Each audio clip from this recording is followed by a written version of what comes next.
আসসালামু আলাইকুম। ময়মনসিংহ ধান চাষী কৃষি প্রজেক্টে আপনাদের স্বাগত জানাচ্ছি। আমরা যে জমিটিতে দাঁড়িয়ে আছি এটি রূপা আমনের একটি জমি, প্রায় 1 বিঘা জমি।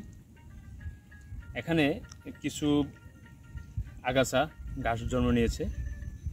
আমরা এটিতে আগাছানাশক অর্থাৎ ঘাস মারা বিষ প্রয়োগ করিনি।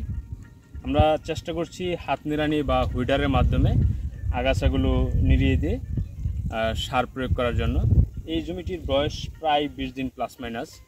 তো সেক্ষেত্রে প্রথম ডোজের সার আমরা এখনও পর্যন্ত প্রয়োগ করতে পারিনি বা করিনি, যা রূপা আমনের জন্য প্রায় 10 থেকে 15 দিন বা 12 থেকে 15 দিনের মাথায় রূপা আমনের জমিতে সার প্রয়োগ করলে অধিক কুশি পাওয়া যায়, ভালো ফলন নিশ্চিত হয়। সেই ক্ষেত্রে আমরা আরও 5-7 দিন লেট করে ফেলছি। কিন্তু আপনারা যারা রূপা আমনের সার প্রয়োগ করবেন, প্রথম কিস্তির সার ইউরিয়া সার উপরি প্রয়োগ করবেন, সেটা আপনার 12 থেকে 15 দিনের ভিতরে সার ছিটিয়ে দেওয়ার চেষ্টা করবেন।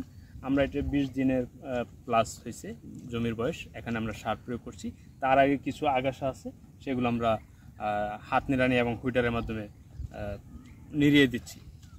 তো এটাই আপনাদের সাথে শেয়ার করার বিষয় ছিল। আপনারা সকলে ভালো থাকবেন, ময়মনসিংহ ধান চাষী কৃষি প্রজেক্টের সাথে থাকবেন। ধন্যবাদ।